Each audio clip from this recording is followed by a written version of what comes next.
আজকে 27 দিনে এই রমজান মাসে এই দিন আর আমরা পাবো না। এই দিনে আমরা বাসায় কি কি ইফতারির আয়োজন করলাম, আমি, আম্মু, ছোট বোন, দাদি সকলে মিলে একসঙ্গে ইফতারির আয়োজন করলাম। সো হ্যালো এভরিওয়ান, আসসালামু আলাইকুম, welcome back to my another blog video. I hope আপনারা সবাই অনেক বেশি ভালো আছেন। আমি আপনাদের দয়া আল্লাহর রহমতে অনেক বেশি ভালো আছি। ফার্স্টে আজকে রান্না করবো মুরগির মাংস, আর মুরগির মাংসের জন্য অনেকগুলো পেঁয়াজ কুচি করে আগে থেকে রেখে দিছিল আমার আম্মু। সেই পেঁয়াজগুলো অ্যাড করে দিলাম, তার সাথে মুরগির মাংস আছে নিচে, দেন তারপর এখন যত রকমের মশলা আছে সবগুলো এখন আস্তে আস্তে একটু একটু করে অ্যাড করে দেবো। আচ্ছা, আপনারা কি কি ইফতারের আয়োজন করলেন, কি কি খাইলেন আজকে? আর তো রমজানের বেশি দিন নাই, হয়তো বা 3 দিন আছে। বলেন তো কবে ঈদ হবে? আমার তো মনে খুবই প্রশ্ন জাগতেছিল যে ঈদ কবে হবে, কবে যে ঈদ আসবে। নতুন জামা কিনেছি, নতুন জামা যে কবে পরবো। আমার তো বেশ ভালো লাগে ঈদের দিন আমি নতুন জামা না পরলে আমার হয় না, আর আমি নতুন জামা পরে ঘুরবো, এটাই হচ্ছে স্বাভাবিক। আপনারা কে কে ঈদের মার্কেট করলেন কিংবা কেনাকাটা করেছেন অবশ্যই কমেন্টে জানাবেন, আর যারা যারা এখনো করেননি তারা অবশ্যই বলবেন। আসলে মার্কেট করলেই কি আর না করলেই কি, ঈদ তো ঈদই, সবার জন্য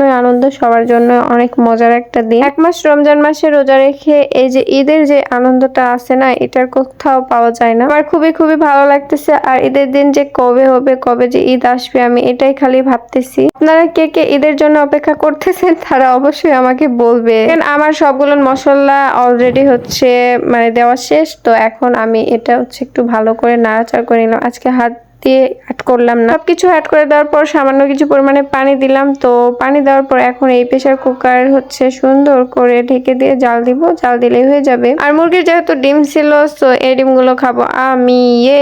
তো এই তো মাংস রান্না করে কতটুকু হয়ে গেছে ভাবা যায় বলেন তো? দেখতে মনে হচ্ছিল অনেকগুলো, কিন্তু আসলে অনেকগুলো ছিল না, অল্প কিছু পরিমাণে ছিল।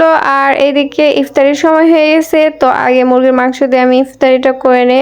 আসলে শুধু এগুলোই রান্না করি না, আরো অনেক কিছু আছে যেগুলো ভিডিওতে দেখতে পাবেন। আর ভিডিও মাঝখানে কেউ স্কিপ করবেন না, অবশ্যই ফুল ভিডিও দেখলে আপনাদের সবারই ভালো লাগবে। আর আমার ব্লগগুলো আপনাদের কার কেমন লাগে সেটা অবশ্যই কমেন্টে জানাবেন। তো তারপর এদিকে ডিম একটা ভেঙে নিলাম, আর এই ডিম ভেঙে নিয়ে এখানে কি করব জানেন? এই ডিমের মধ্যে চিনি কিছু পরিমাণে অ্যাড করে দিব। চিনি অ্যাড করে দেওয়ার পর চিনি আর হচ্ছে ডিমের মিশ্রণটা সুন্দর করে মিক্স করে নিব। এইটা মিশ্রণ হয়ে যাওয়ার পর এখানে কি করব জানেন? এখানে একটা পাউরুটি নিব, আর ওই যে ব্রেড যেগুলো আছে না, এই পাউরুটিগুলো ডিম দিয়ে সুন্দর করে ভেজে খাবো। অনেকদিন পর খেতে মন চাইছে, আর আমার যেটা মন চাইবে কিংবা যে কোনো মানুষেরই যেটাই মন চায় না কেন, সেটা খাওয়া অবশ্যই উচিত। 2 দিনের দুনিয়া, কখন যে মারা যাবো তার নাই ঠিক ঠিকানা, এই জন্য যা মন চায় তাই খাওয়া উচিত, আর তাই খাওয়াই ভালো। আমি যে পাউরুটির যার রেসিপিটা বানাইলাম, এটা আপনাদের কাছে কেমন লাগলো অবশ্যই জানাবেন। আর আপনারা কে কে খাইছেন অবশ্যই বলবেন। আমার আম্মু ছোটবেলায় আমাদের এরকমই খাওয়াইতো। ভিডিওটা এতদূর পর্যন্ত শেষ করলাম। ভালো থাকবেন, সুস্থ থাকবেন, আল্লাহ হাফেজ।